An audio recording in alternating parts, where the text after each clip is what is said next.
था जब यूपी में जरायम की दुनिया में एक नाम का डंका बजता था। वो नाम था प्रेम प्रकाश सिंह उर्फ मुन्ना बजरंगी का। मुन्ना बजरंगी के बारे में आज हम आपको कुछ ऐसी बातें बताने जा रहे हैं जो शायद कम ही लोग जानते होंगे। एक बस कंडक्टर से किलर बनने का सफ़र, मुन्ना बजरंगी की पूरी ज़िंदगी की कहानी आज आपको जुर्म में दिखाने जा रहे हैं।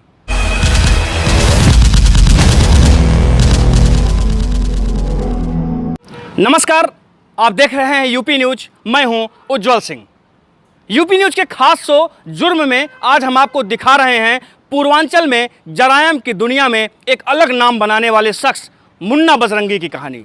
मुन्ना बजरंगी का जन्म उत्तर प्रदेश के जौनपुर में एक छोटे से गांव में हुआ था। उसके पिता भी अन्य बच्चों की तरह उसे बड़ा बनाने का सपना देख रहे थे कि उनका बेटा एक बड़ा आदमी बनेगा और उनका और उनके परिवार का नाम रोशन करेगा। लेकिन मुन्ना बजरंगी के दिलो दिमाग में कुछ और ही चल रहा था।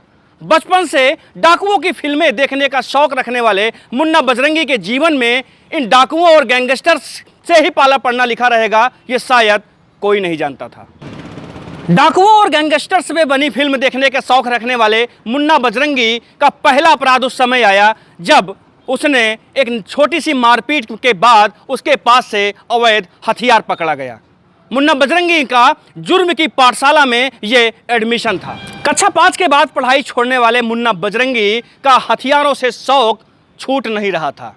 हथियार लेकर चलने का शौक मुन्ना बजरंगी को जुर्म के दलदल में लगातार धकेल रहा था। सोने में सुहागा तब हो गया जब मुन्ना बजरंगी की मुलाकात जौनपुर के मशहूर गैंगस्टर गजराज सिंह से हो गई। मुन्ना बजरंगी को अपने जरायम की दुनिया में गॉडफादर मिल गया। जरायम की दुनिया में अपने गॉडफादर गजराज सिंह के लिए मुन्ना कुछ भी कर सकता था। मुन्ना बजरंगी ने गजराज के साथ मिलकर अपनी ताकत को बढ़ाना शुरू कर दिया। मुन्ना बजरंगी ने 1984 में पहली बार लूट के लिए एक व्यापारी की हत्या कर दी। इसके तुरंत बाद ही गजराज के कहने पर मुन्ना बजरंगी ने जौनपुर के कद्दावर बीजेपी नेता रामचंद्र सिंह को गोलियों से भून दिया। ये वो दौर था जब मुन्ना गजराज सिंह के लिए कुछ भी करने को तैयार था। जुर्म की दुनिया में मुन्ना बजरंगी का नाम, शोहरत और उसकी ताकत तीनों तेजी से बढ़ रही थी। मुन्ना बजरंगी पूर्वांचल का एक जाना माना गैंगस्टर बन चुका था। जल्द ही वो दौर भी आया जब मुन्ना बजरंगी पूर्वांचल के जाने माने बाहुबली नेता मुख्तार अंसारी की गैंग में शामिल हो गया।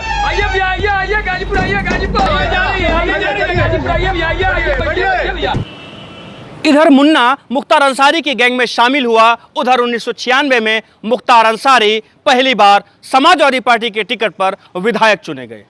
मुख्तार अंसारी के विधायक बनने के बाद इस गैंग की ताकत लगातार बढ़ती गई। साथ ही साथ मुन्ना बजरंगी का नाम और दबदबा भी। सरकारी ठेकों और टेंडर्स पर इस गैंग का कब्जा हो गया। मुन्ना बजरंगी के इशारे पर ही मऊ और पूर्वांचल के ठेके होते थे। मुन्ना बजरंगी के बिना चाहे कोई ठेकेदार उस पर टेंडर नहीं डाल सकता था। देखते ही देखते इस गैंग की ताकत और आमदनी काफी बढ़ गई। और भी लोग टारगेट पर हैं आपके? हो सकता है दुश्मन जो होंगे तो होंगे। दुश्मन है अभी आपके? दुश्मन जरूर होंगे इसी पर। तो कुछ लोगों को मतलब कोई नाम बताएंगे किसी दुश्मन का जिसको टारगेट पे भी लेना आगे? दुश्मन होता है वैसे उसका क्या नाम है? दुश्मन होता है, दुश्मन क्या नाम लेने का। एक दो नाम अभी है। कौन से दुश्मन है निशाने पर? बहुत से दुश्मन। एक दो नाम रहे, किसी का नाम बता दीजिए। नहीं बताएंगे वैसे। मतलब उनका खात्मा करना ही करना है, निश्चित है उनका खात्मा। जब तक जिंदा रहा हूँ तब तक उनका खत्म करता रहूँ। तो अभी संख्या कितनी होगी लगभग? संख्या ज्यादा है। मुन्ना बजरंगी के साथ साथ ही मुख्तार अंसारी के पूरी गैंग की ताकत बढ़ रही थी। लेकिन मुख्तार अंसारी के राजनीतिक फ्यूचर के बीच में एक नाम आया। वो नाम था बीजेपी विधायक कृष्णानंद राय का। बताते हैं कि कृष्णानंद राय के ऊपर पूर्वांचल के बाहुबली ब्रजेश सिंह का हाथ था। मुख्तार अंसारी और ब्रजेश सिंह आपस में जानी दुश्मन माने जाते थे। यही बात मुख्तार अंसारी को खटकती थी। मुख्तार अंसारी के इशारे पर मुन्ना बजरंगी ने कृष्णानंद राय की हत्या की योजना बना दी और पहली बार वो कारनामा हुआ जिससे पूरा यूपी थर्रा गया। दिन दहाड़े बीजेपी विधायक कृष्णानंद राय को गाड़ियों में ही उनके सुरक्षाकर्मी समेत गोलियों से भून दिया गया। और इस हत्याकांड में मुन्ना बजरंगी के हाथ से गर्जी थी, वो थी AK-47।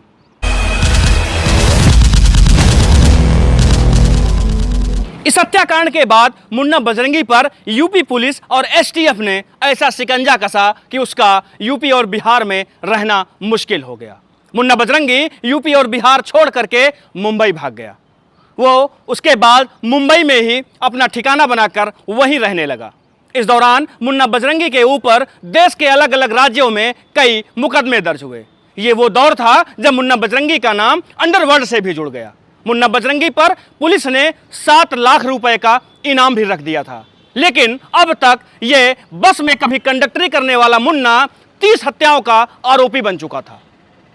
श्री संजीव कुमार यादव की नेतृत्व में एक टीम, जिसमें इंस्पेक्टर हृदय भूषण और इंस्पेक्टर ललित मोहन नेगी थे। ये एक केस के सिलसिले में बॉम्बे गए। वहां इन्होंने नामी गैंगस्टर प्रेम प्रकाश सिंह एलियस मुन्ना बजरंगी को इधर यूपी पुलिस और STF शिद्दत से मुन्ना बजरंगी को तलाश रही थी।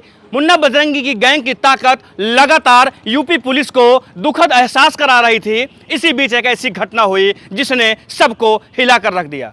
मुन्ना बजरंगी को मुंबई के मलाड इलाके से दिल्ली पुलिस ने नाटकीय ढंग से अचानक से गिरफ्तार कर लिया। बताया जाता है कि मुन्ना बजरंगी ने एनकाउंटर के डर से दिल्ली पुलिस को अपनी गिरफ्तारी खुद दे दी थी। हालांकि इस बात के कोई पुख्ता प्रमाण नहीं हैं। इसके पहले मुन्ना बजरंगी के कई साथियों को एनकाउंटर में मारा भी जा चुका था। मुन्ना बजरंगी की गिरफ्तारी किसी को पच नहीं रही थी, लेकिन हो जाए जो, मुन्ना बजरंगी अब गिरफ्तार हो चुका था। वो मुन्ना बजरंगी जिसने एक दशक तक पूर्वांचल में राज किया, जराइम की दुनिया में एक नाम बनाया, वो अब सलाखों के पीछे था। दिल्ली पुलिस ने मुन्ना बजरंगी को यूपी पुलिस के सुपुर्द कर दिया और उसे कई जेलों में अलग अलग शिफ्ट किया गया। झांसी जेल में मुन्ना बजरंगी को बंद किया गया था। उसी टाइम पे बागपत के जिला न्यायालय में एक मामले में उसकी पेशी होनी थी। उसे बागपत जेल लाया गया, लेकिन फिर वो हुआ जिसका किसी को यकीन नहीं था। जेल में बंद कुख्यात सुनील राठी ने मुन्ना बजरंगी को जेल में ही गोली मार दी। जेल में ही मुन्ना बजरंगी की हत्या कर दी गई। यूपी पुलिस के सूत्रों के माने तो सुनील राठी ने ही मुन्ना बजरंगी को मामूली तूतू मैमे में गोली मार दी थी। इस तरह से जौनपुर की गलियों के एक सामान्य परिवार से निकलने वाले मुन्ना बजरंगी बनारस में बस कंडक्टरी का सफर तय करते हुए जराइम की दुनिया में अपनी धमक बनाने वाले, मुंबई के अंडरवर्ल्ड में अपनी छाप छोड़ने वाले मुन्ना बजरंगी का इस तरह अंत हो गया।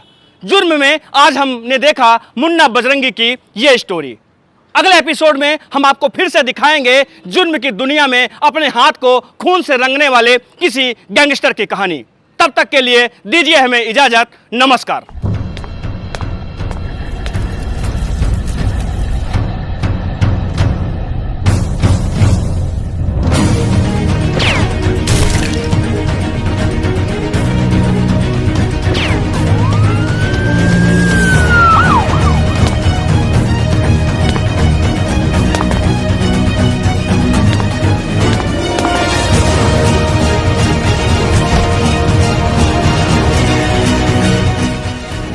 हमको जानते हो या हम भी दे इंट्रोडक्शन?